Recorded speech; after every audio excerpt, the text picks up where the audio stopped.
This video is not mine. It is a lecture video given by Thomas Schumann. His real name is Yuri Bezmenov. He gave this lecture back in 1980s. It took me a while to find this golden nugget. And the reason I uploaded this video on my channel is because it is a great lecture that helps us in understanding the current political scenario both around the world as well as in our own country. And I believe it needs to be seen. After watching this, you will be able to relate what is happening today in many Western societies like America and Europe. And unfortunately, it is also happening in India. Since it's a long video, please watch it whenever you have time. And maybe you all get a bit more educated.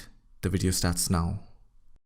Subversion is the term, if you look in a dictionary or criminal code to that matter, usually is explained as a part of activity to destroy things like religion, government, system, political, economical system of a country.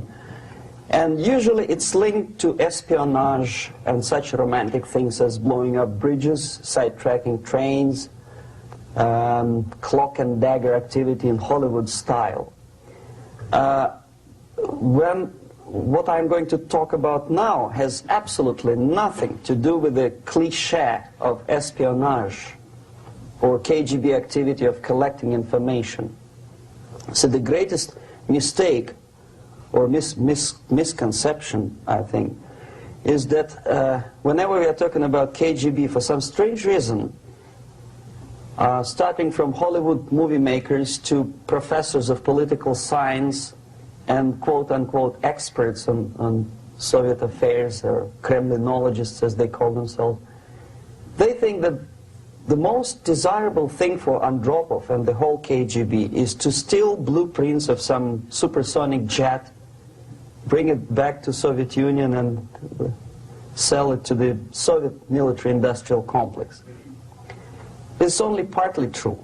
If we take the whole time, money, and manpower that the Soviet Union and KGB in particular spends outside of USSR border, we will discover, of course there are no official statistics unlike with CIA or FBI, that the espionage as such occupies only 10 to 15% of money, time, and manpower. 15% of the activity of KGB. The rest, 85%, is always subversion. And unlike a dictionary of English, Oxford Dictionary, subversion in Soviet terminology means always a destructive, aggressive activity aimed to destroy the country, nation, or geographical area of your enemy. So there's no romantics in there, absolutely. No blowing up bridges, no microfilms in Coca-Cola cans, nothing of that sort. No James Bond nonsense. It's most of this activity is overt, legitimate, and easily observable if you give yourself time and trouble to observe it. But according to the law and law enforcement systems of the Western civilization, it's not a crime. Exactly because of misconception, manipulation of terms. We think that subverter is a person who is going to blow up our beautiful bridges. No. Subverter is a student who comes for exchange, a diplomat, an actor, an artist, a journalist like myself was 10 years ago. Now, subversion is an activity which is a two-way traffic. You cannot subvert an enemy which doesn't want to be subverted. If you know history of Japan, for example, before 20th century, Japan was a closed society. The moment a foreign boat comes to the shores of Japan, the Imperial Japanese Army politely tells them to get lost. And if American salesman comes to the shore of Japan, let's say 60 or 70 years from now back, and says, oh, I have a very beautiful vacuum cleaner for you, with the good financing, he says, please leave us, we don't need your vacuum cleaner. If they don't leave, they shoot them. to preserve their culture, ideology, traditions, values intact. You were not able to subvert Japan.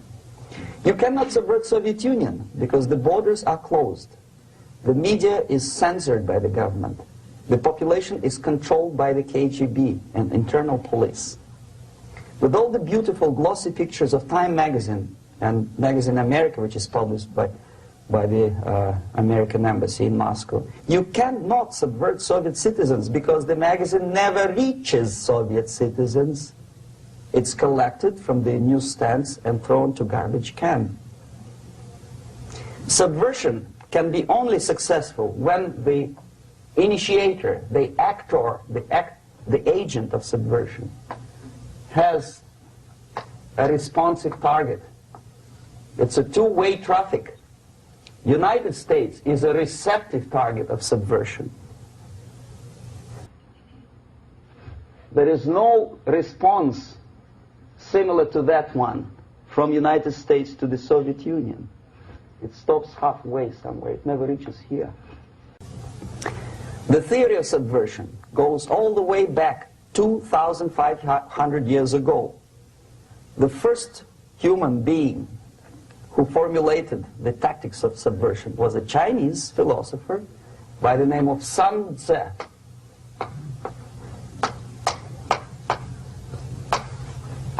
2,500 years BC. He was an advisor for several imperial courts in ancient China. And he said, after long meditation, that to implement state policy in a warlike manner, it's the most counterproductive, barbaric, and inefficient to fight on a battlefield. You know that war is continuation of state policy, right? So if you want successfully to implement your state policy, and you start fighting, this is the most idiotic way to do it. The highest art of warfare is not to fight at all,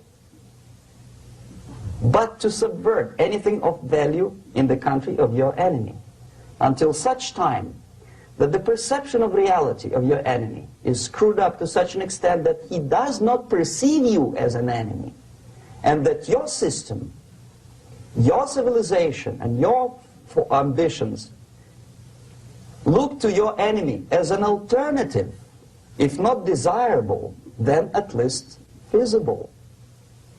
Better red than dead. That's the ultimate purpose, the final stage of subversion, after which you can simply take your enemy without a single shot being fired, if the subversion is successful. This is basically what subversion is. As you see, not a single mentioning of blowing up bridges. Of course, Sun Tzu didn't know about blowing up bridges. Maybe there were not that many bridges at that time. But the basics of subversion is being taught to every student of KGB school in USSR and to officers of military academies.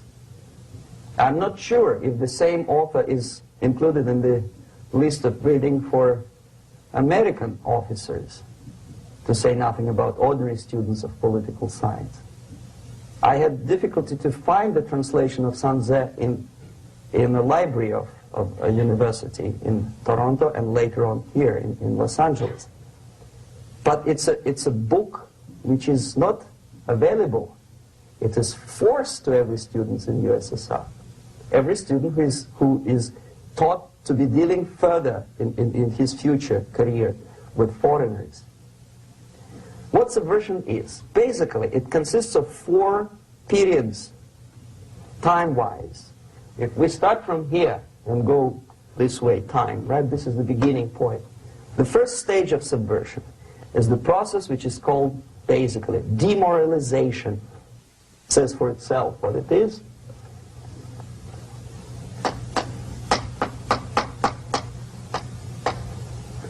It takes from, say, 15 to 20 years to demoralize a society. Why 15 or 20 years? This is the time sufficient to educate one generation of students or children. One generation. One lifetime span of a person, a human being, which is dedicated to study, to shaping up the outlook, ideology, personality. No more, no less. Usually it takes from 15 to 20 years. What it includes? It includes influencing, or by various methods, infiltration, propaganda methods, direct contacts, doesn't really matter. I will describe them later. Of various areas where public opinion is formulated or shaped. Religion, educational system, social life, administration, law enforcement system, military, of course, and labor and employer relations, economy. Okay? 5 areas. I will not write them down because we will not have enough space. Sometimes when I describe all the methods, students ask me question, are you sure this is the result of the Soviet influence? Not necessarily. You see, the tactic of subversion, about which I'm talking, is similar to the martial art, the Japanese martial art.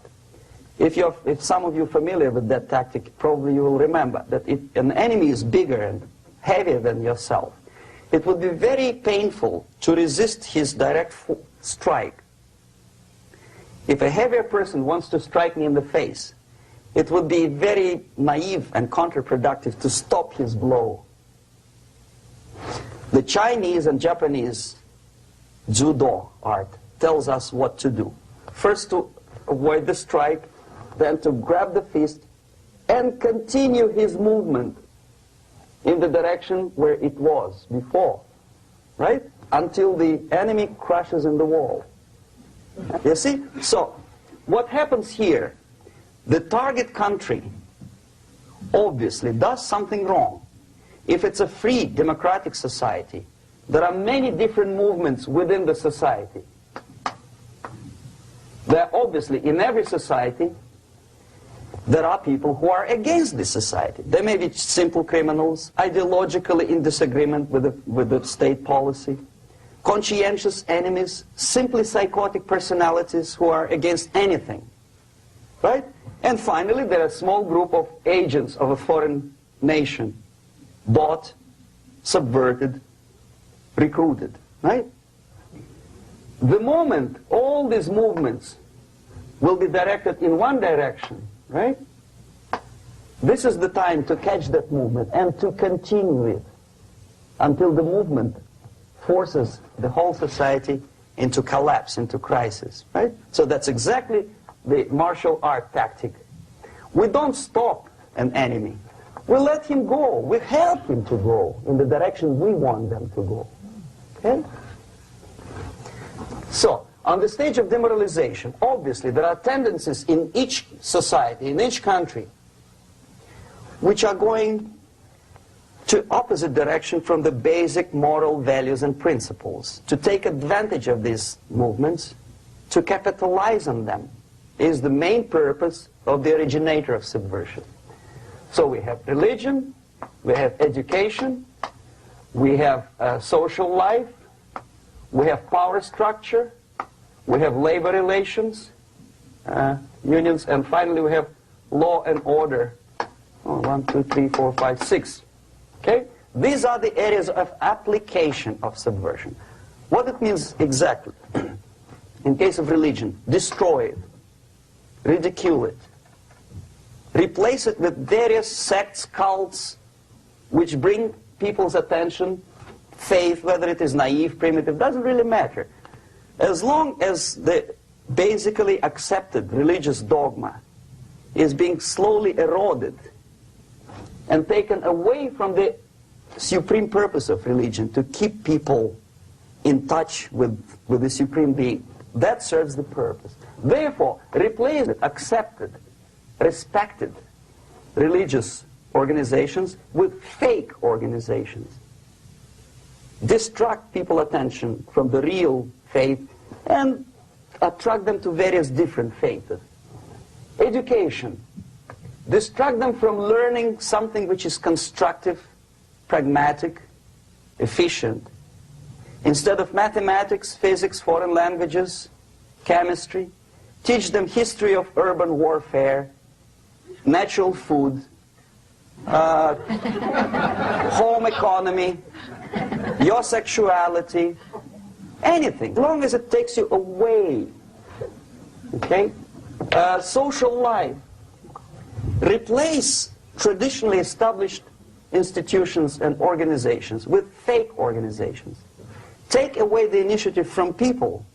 Take away the responsibility from naturally established links between individuals, group of individuals, and society at large, and replace them with artificially, bureaucratically controlled bodies.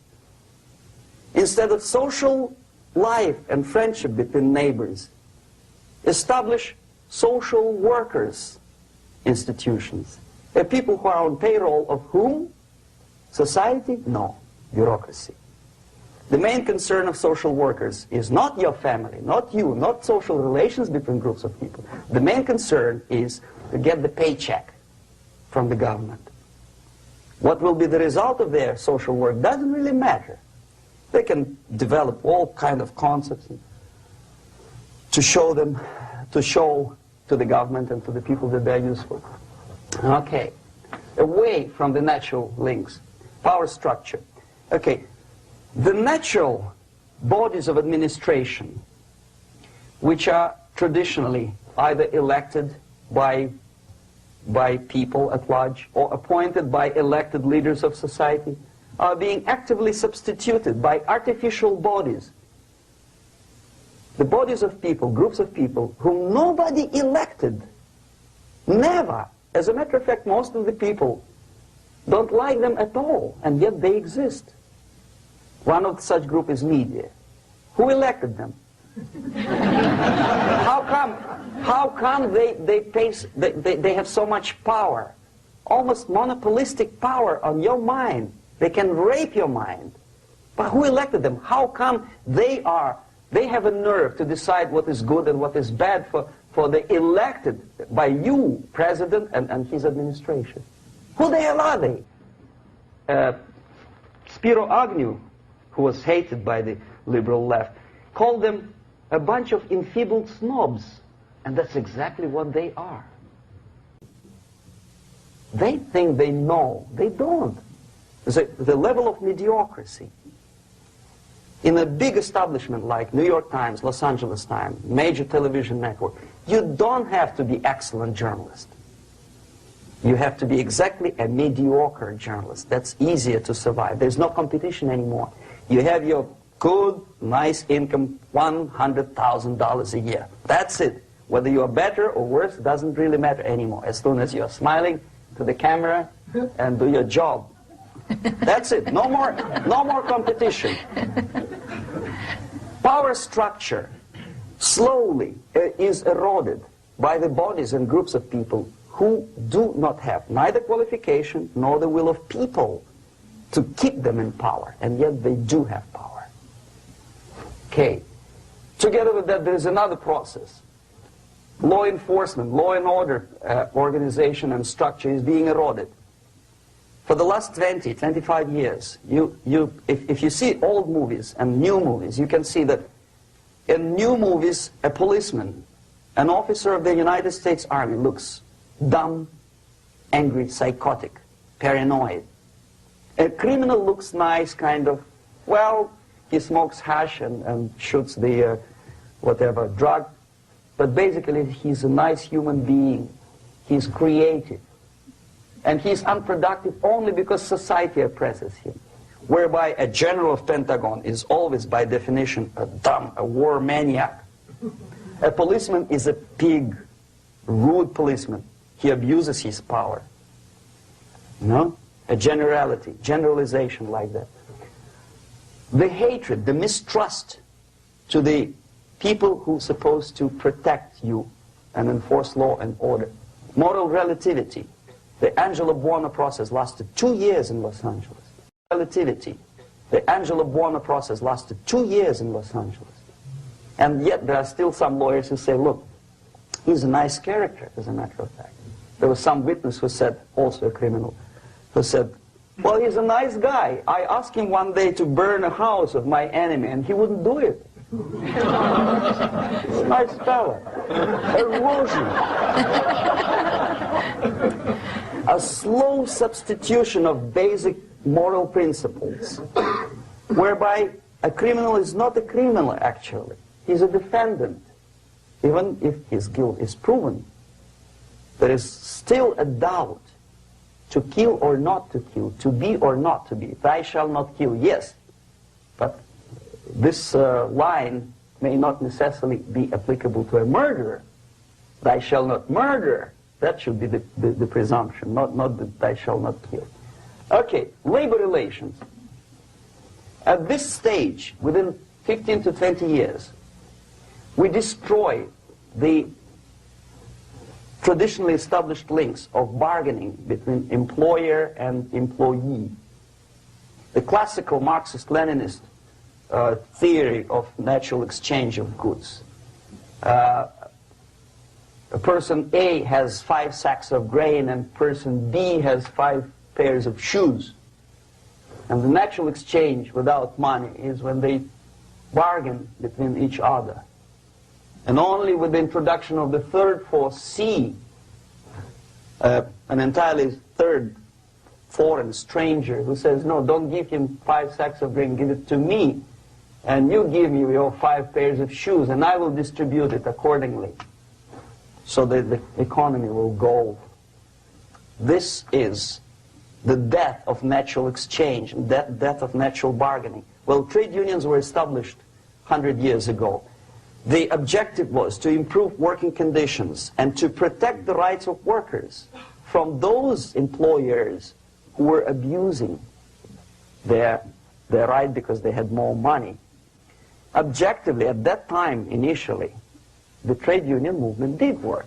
What we see now is that the bargaining process is no longer resulting in the compromise, which is leading objectively to betterment of working conditions and increase of salary. What we see is that after each prolonged strike, the workers lose.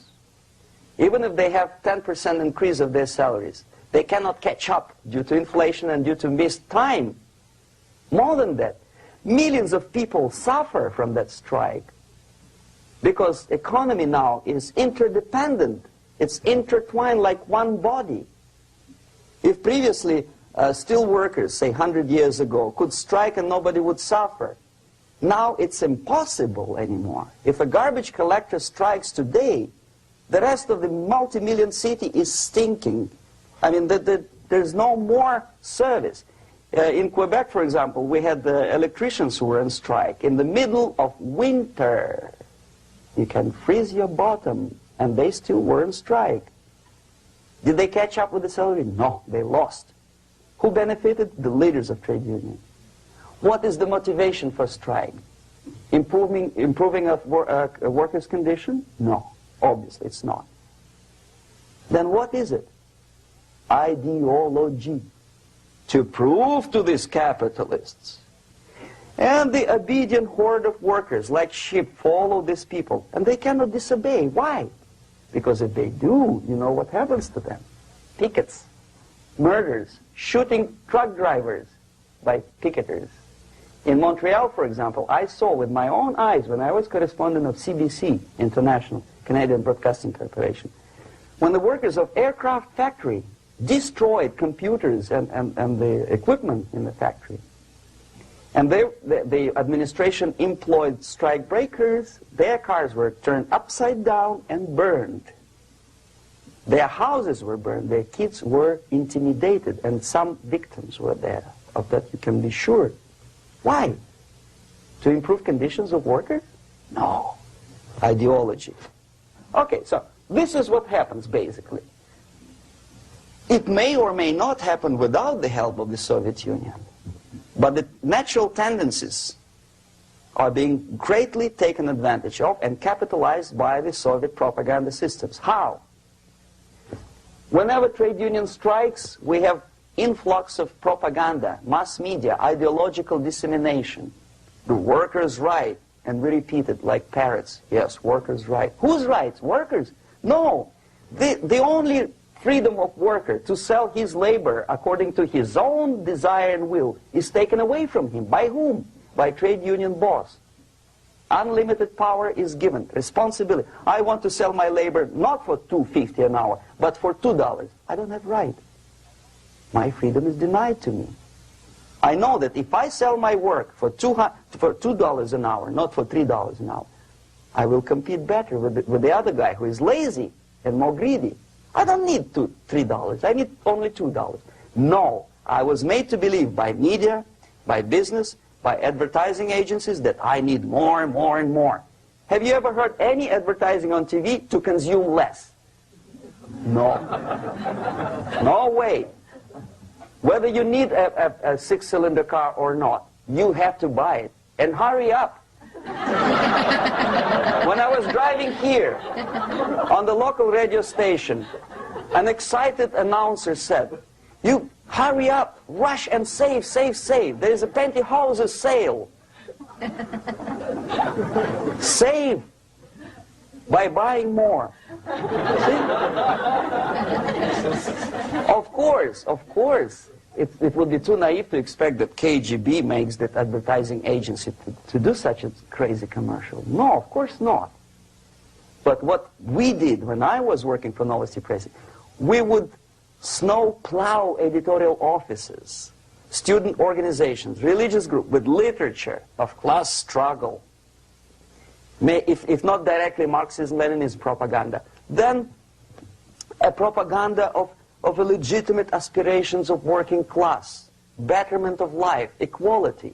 Equality, mind you. President Kennedy once said, we will make America to believe that people are born equal. Are people born equal? Is there any mentioning in the Bible or any other holy scripture in any religion, if you don't believe me, go to the library and check it. There is not a single word about equality. Just the opposite. By your deeds, God will judge you. What you do is important. The merit of your personality. You cannot legislate equality. If you want to be equal, you have to be equal. You have to deserve it. And yet we build our society on the principle of equality. We say people are equal. We know it is false. It's a lie. Some people are tall and stupid. Others are short, bold, and clever.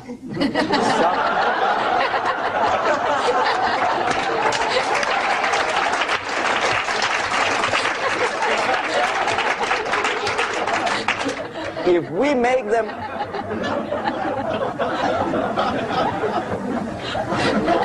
we make them equal by force,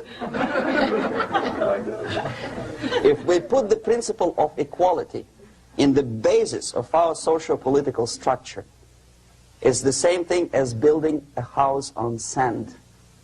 Sooner or later it will collapse, and that's exactly what happens.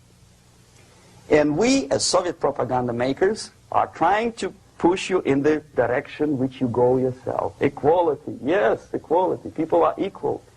Land of equal opportunities. Is it true or not? Think about it. Equal opportunities. Should there be equal opportunities? For me and for a lazy bastard who come here from some other country and immediately registers as a welfare recipient benefits? I never received a single dollar. No, sorry, I did receive once.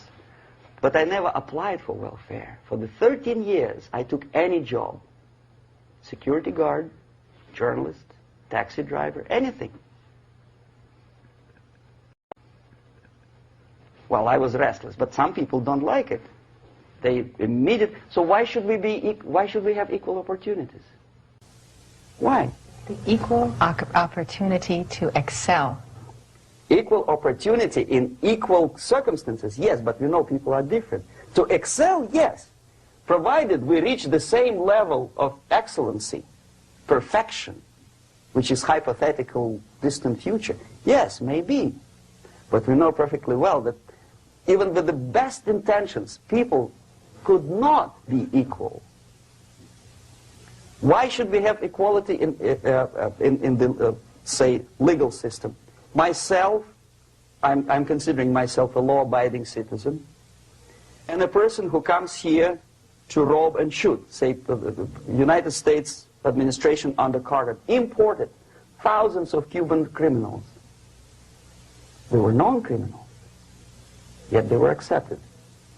Do you think it's fair if myself and my wife from Philippines, who work like a, excuse me, horse as a lab technician in the hospital, should have the same rights as a criminal from Cuba? Why?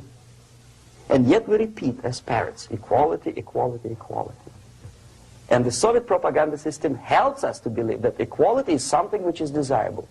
Democracy, as it was established by fathers of this country, of this system in the last century, is not equality. It's the system where different people, unequal people, have a chance to survive and help each other in constant competition, in constant perfection, not in equality, which is superimposed from a godfather or a nice person in Washington, D.C. And the absolute equality exists in Soviet Union, quote-unquote equality. Everybody is equal in dirt, except some people are more equal than the others in Politburo. So, the moment you bring a country to the point of almost total demoralization, when nothing works anymore, when you are not sure whether it is right or wrong, good and bad, but there's no division between evil and good, when even the leaders of church sometimes say, well, violence for the sake of justice, especially social justice, is justified in the countries like Nicaragua, El Salvador, well, maybe Rhodesia, and we listen to them and say, yeah, probably it's true. Is it true? No, it is not true. Violence is not justified, especially for the sake of quote-unquote social justice introduced by Marxist-Leninists, that is my former colleagues from Novosti Press Agency. Okay, so we reached that point. The next step is destabilization.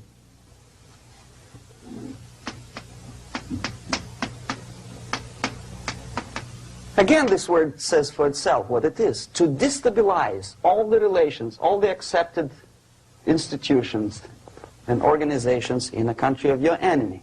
How you do it? You don't have to send a battalion of KGB agents to blow up bridges. No. You let them do it themselves. The area of application is, again, it's narrower now. Not like the previous case. The overt legitimate actions of the KGB in this case would be hardly noticeable. There is no crime if a professor who recently went to USSR introduces a course of Marxism-Leninism in a Californian college, for example. Nobody is going to come to his doorstep and say, okay, mister, come, you are under arrest. No, it's not a crime. It's not even considered a moral crime against your country. So the area of application here is narrowing down to economy, again labor relations, right? To law and order, plus military. And economy, law and order. Yes, and again the media, but wider scope, little bit different. I'll explain it later. Okay, basically 3 areas. Economy. The radicalization of bargaining process. If on that stage we still could achieve, theoretically, some positive compromise between the negotiating sides with say, the arbitrary, introduction of arbitrary judges, a third side, objectively judging the demands of both sides. Here it's radicalization. On the stage of destabilization, we cannot come to compromise even within a family. The husband and wife couldn't figure out which is better, Husband wants his kids to eat at the table, and wife wants a child to roam around the room and drop food all over the floor. They cannot come to compromise unless they start a fight. It's impossible to reach a compromise, constructive compromise, between neighbors. Some people say, I don't like you to watering your lawn at that time because exactly at that time I'm walking my dog and he's getting nervous. He cannot pass his bowels, you know. So they cannot compromise. They go to a civil court or something like that. Radicalization of human relations. No more compromise. Fight, fight, fight. The normal, traditionally accepted relations are destabilized. The relations between teachers and students in schools and colleges. Fight. The relations in economical sphere between laborers and employers are further radicalized. No more acceptance of the legitimacy of demands of workers. Unlike Japanese, with the theory Z, if you ever heard about it, where the workers are involved in the decision-making process, therefore they don't have moral incentive to fight their bosses. In the United States, it's just the opposite. The harder is the fight, the better. The more heroic they look. When the Greyhound network was on strike recently, the correspondents of local TV networks all over the United States were approaching these strikers, and they say, oh yes, we are doing something nice. They look like heroes and they were proud. There was some family, the husband was bus driver. Now they decided in a protest against the bosses to camp somewhere in the forest. And they were presented to the audience as a heroic, nice people. You see? The violent clashes between passengers, picketers, and the strikers are presented as something normal. 10, 15, 20 years ago, we would be angry, say, why so much hatred? Today we are not. We say, well, it's commonplace. Radicalization, militarization sometimes. As I explained on that stage, I took a step a little bit further. Shooting people. Okay, law and order now also is pushed into the area where previously people settled their differences peacefully and legitimately. Now we are getting with this court cases in the smallest irrelevant cases. We cannot solve our problems anymore. The society at large becomes more and more antagonistic between individuals, between groups of individuals, and the society at large. The media puts himself in the opposition to the society in general, at large. Separate, alienated. Okay? On that stage, you remember I was talking a couple of hours ago about the sleepers. That's when the students from, say, United States, if they're trained in Lumumba University, or developing nations, that's the students I was dealing with, are being sent back from the Soviet Union here. Or if they were already in the United States, in the country, which is the object of subversion, they spring to action. The sleepers go up. They slept for 15 to 20 years. Now they become leaders of groups, preachers, I don't know, public figures. Prominently they actively include themselves in a political process. All of a sudden we see a homosexual. 15 years ago he did his dirty job and nobody cared. Now he makes it a political issue. He demands recognition, respect, human rights, and he rallies a large group of people. And there are violent clashes between him and police, his group and ordinary people, no matter what. It's black against white, yellows against green, doesn't matter where the division line goes. As long as this group come into antagonistic clash, sometimes militantly, sometimes with firearms, that is destabilization. process. The sleepers, many of whom are simply KGB agents, become leaders of the process of destabilization. Doesn't mean that Comrade Andropov sends Comrade Ivanov to the United States. The person who takes care is already here. He is a respected citizen of the United States. Sometimes he gets money from various foundations for his legitimate struggle for, I don't know, human rights, women's rights, kid lib, prison lib, whatever. There are sympathetic Americans who donate their money to him. This stabilization process usually leads directly to the process of crisis. In case of developing nations, that's the area where I was active. The process starts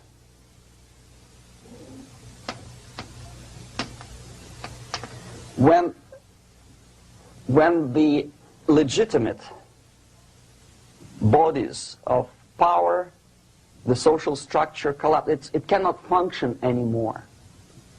So instead, we have artificial body injected into society, such as non-elected committees.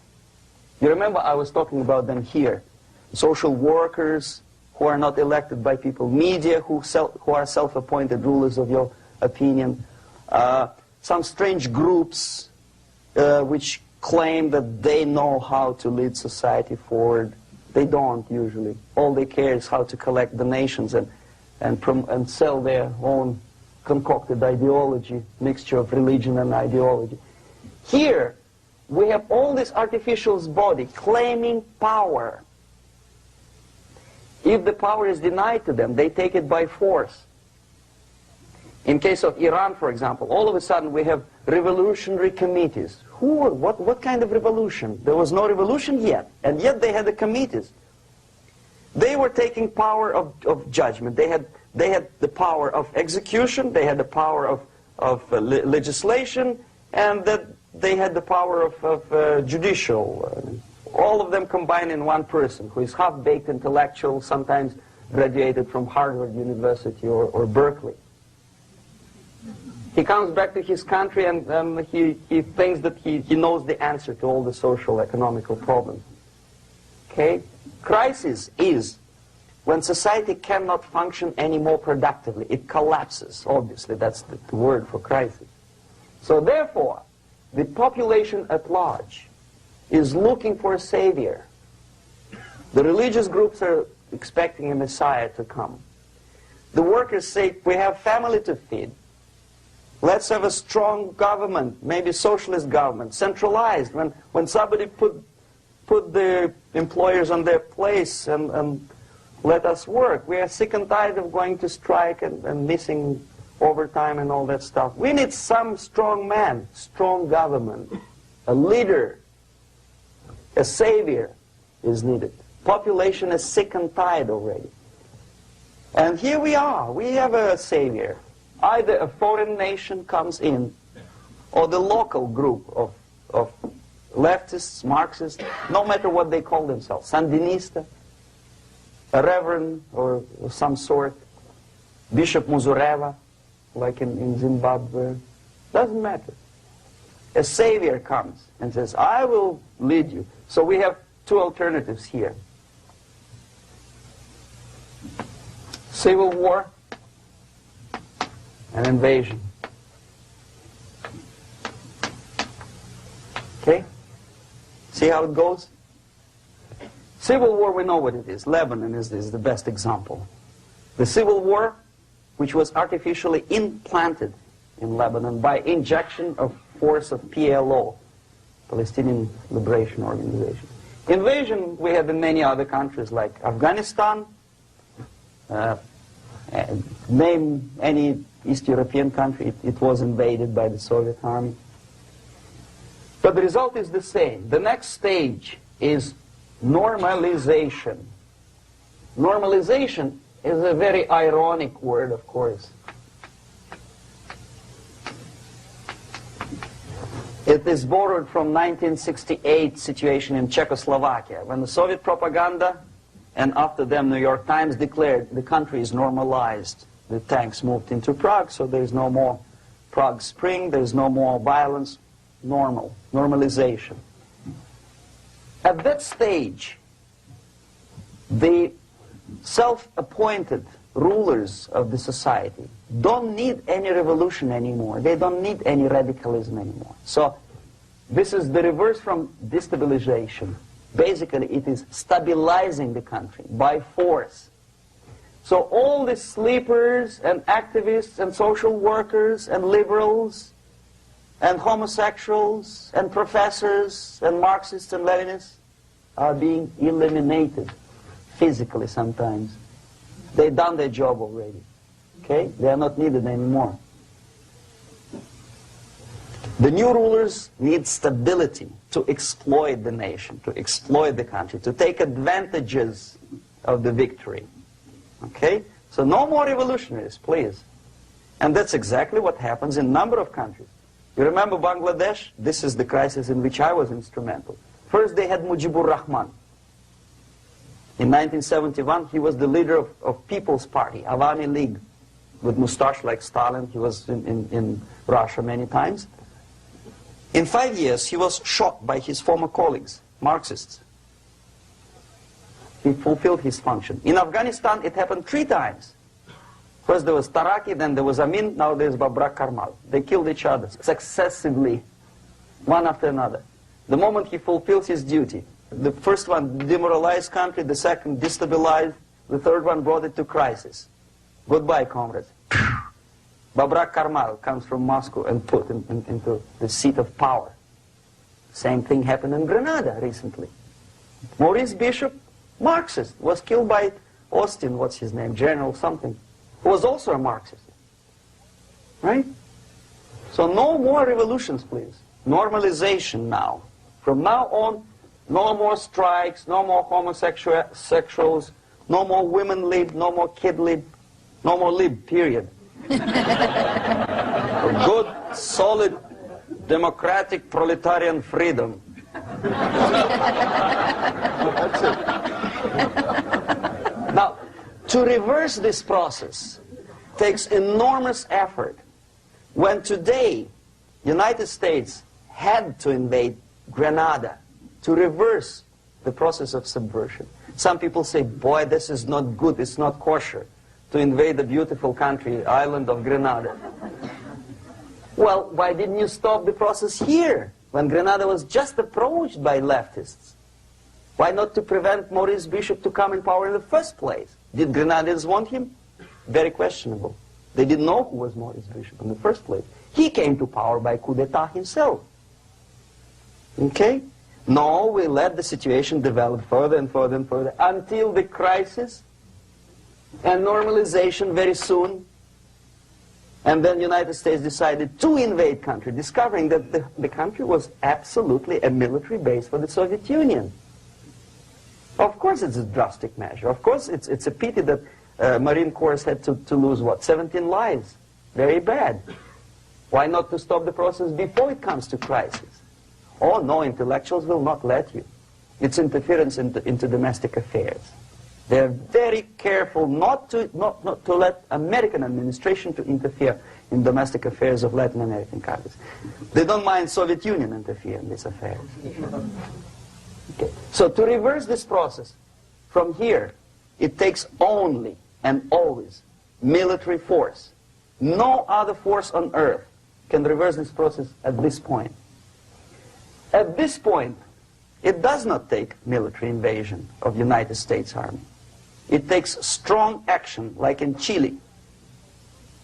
A CIA covert involvement to prevent the savior from outside to come into power and to stabilize country before it erupts into civil war. Stabilize country before it erupts into civil war. Okay? Support the right-wing conservative forces. Buy money, buy crooks or love, doesn't matter. Stabilize the country. Don't let the crisis develop into civil war or invasion. Oh no, your liberals will say it's against the law. The Congress will not appropriate money for covert actions of CIA. Why not? Should we wait till the normalization come and Soviet tanks land in Los Angeles airport? Now, at that point, at the point of destabilization, also the process could be reversed. Again, easily than this. No CIA involvement at this point. You know what it takes here? Restriction of some liberties for small groups which are self-declared enemies of the society. As simple as that. Oh no, the media and liberals will tell you this is against the American Constitution. How can we, by force, deny the civil rights to criminals, for example? It's not good. Okay? So we allow them to. Okay, if you allow the criminals to have civil rights, go on and bring the country to the crisis. This is a bloodless way to do. Curb the rights. I mean, not to put them in prison. No, no, I'm not talking about putting all the gays from San Francisco in the concentration camp. Do not allow them to take political force. Do not elect them to the seats of power, whether it is municipality level, state level, or federal level. It has to be beaten in the heads of American voters that a person like that in the seats of power is an enemy. Do not be afraid of this word. It is an enemy. If he is not an enemy here, he will be here. Later on, he will be shot, of course. But at this point, he is an enemy. Okay? You are doing great service by denying him a right to capitalize on his own crazy ideas and become a powerful man, a man who uses the seat of power. Restriction of certain freedoms and permissiveness at that point would prevent sliding into crisis and probably will return the process of destabilization. To curb unlimited power, monopolistic power of trade unions, here, at that point, would save economy from collapsing. To introduce a law to stop private companies of raping public opinion's mind in the direction of consumerism. No company must have a right to force you into buying more unless you want it. There must be a law. You want to advertise your car? Okay. But not a single mentioning of buying it now and saving money. It must be against the law to force people to consume more. Self-restraint. Previously, before this process started, the self-restraint was a business of church, religion. Because our preachers, the fathers of church, would tell us, material values are good, but it's not the prime function of human being. Because you have to live with something. Obviously, the design for our life is not to consume more deodorants. There must be something greater. If such a complicated instrument as human body was created, obviously there must be some higher purpose for that. And it's very easy to avoid destabilization by denying the greedy companies one little freedom, one little liberty, forcing you into turning yourself into processors of unwanted products and goods. They turn you into machines, like the worm who there's inlet and outlet. So, and how long an average appliance lasts these days? Less than a year. Why? Where's workmanship? Oh, we want you to buy more. Okay. Destabilization process could be easily overcome if, as I say, the society, by its own will or after persuasion by the leaders, will come to the idea of self-restraint. It's so hard we want to consume more, but you have to. Unless you will come to this stage, when, as we say in Russia, if Sahara Desert ever becomes a communist state, there will be shortage of sand. So you have to curb your... You have to curb your expectations at this point before it's too late. But no, we don't want to do it. Demoralization process Again, it's the easiest thing to reverse. First of all, by restricting import of propaganda. The easiest thing to do. Unlimited, unrestrained import of Soviet literature, Soviet journalists, giving Soviet propaganda and ideological agitators equal time on American TV network. It has to be stopped. And it's easy. They won't be offended, mind you. As a matter of fact, they will respect America more. But when my former colleague Vladimir Posner appears on Nightline and Ted Koppel asks him, well, Vladimir, what do you think about this and that? What can he think? He's an instrument of propaganda. He thinks what Comrade Andropov tells him to think. He's just a nice, articulate mouthpiece of the Soviet subversion system. And Ted Koppel makes you believe that my friend Vladimir Posner thinks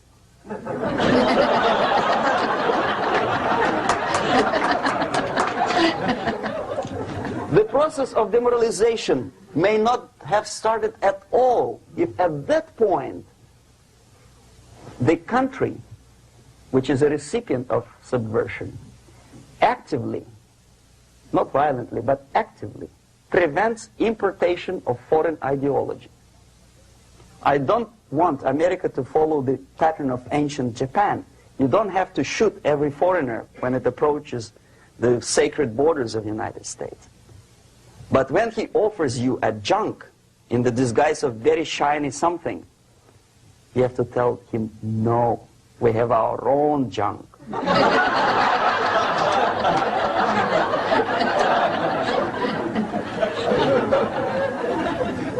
If at that point the society is strong, brave, and conscientious enough to stop importation of ideas which are foreign, then the whole chain of events could be prevented. Recently I've been to the Philippines, and I was shocked how in big cities like Manila, children listen to deafening music.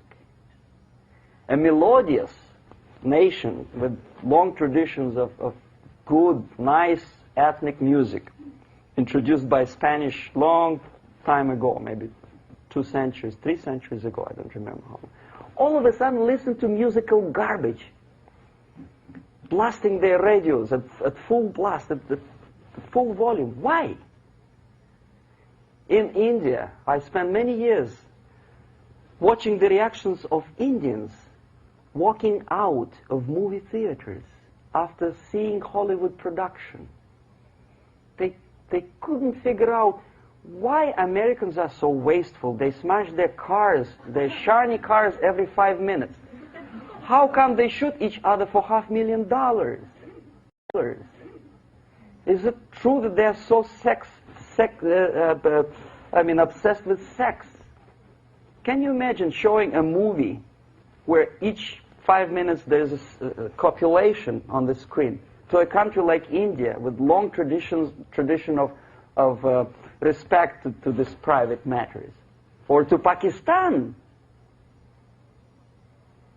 And United States expect these people to respect you? No way. Oh yes, they will see the movie, they'll pay 5 rupees to see that garbage, but they walk out and will tell their kids, don't respect Americans, don't be like Americans. See? So, the process of demoralization could be stopped right here, both as an expert and as an import. And that takes one step, one very important thing to do. You don't have to expel all the KGB agents from Washington, D.C. The most difficult and at the same time the simplest answer to the subversion is to start it here and even before, by bringing back the society to religion, something that you cannot touch and eat and put on yourself, but something that rules society and makes it move and preserve it. A Soviet scientist, Shafarevich, who has nothing to do with religion, he is a computer scientist, did a very intensive research on the history of socialist countries He calls socialist or communist any country with a centralized economy and a pyramidal style of power structure.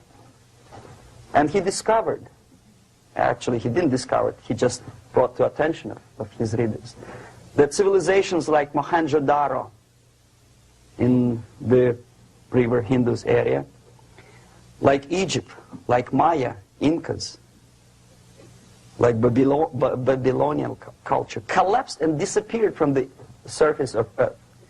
The moment they lost religion, as simple as that, they disintegrated. Nobody remembers about them anymore. Well, distantly. So, the ideas are moving society and keeping mankind as a society of human beings, intelligent, moral agents of God. The facts, the truth, the exact knowledge may not. All the sophisticated technology and computers will not prevent society from disintegrating and eventually dying out. Have you ever met a person who would sacrifice his life, freedom, for the truth like that? This is truth. I never met a person who said, this is truth and I'm ready to shoot me. To defend the truth. Right? But millions sacrifice their life, freedom, comfort, everything for things like God. Like Jesus Christ. It's an honor. Some martyrs in the Soviet concentration camp died. And they died in peace. Unlike those who shouted, "Long live Stalin," knowing perfectly well that he may not live long. Something which is not material moves society and helps it to survive. And the other way around. The moment we turn into 2 by 2 is 4 and make it a guiding principle of our life, our existence, we die.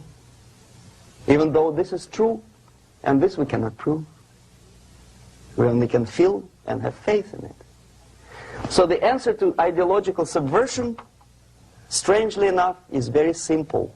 You don't have to shoot people, you don't have to aim missiles and Pershings and cruise missiles at Andropov's headquarters. You simply have to have faith and prevent subversion. In other words, not to be a victim of subversion. Don't try to be a person who in judo is trying to smash your enemy and being caught by your hand. Don't strike like that.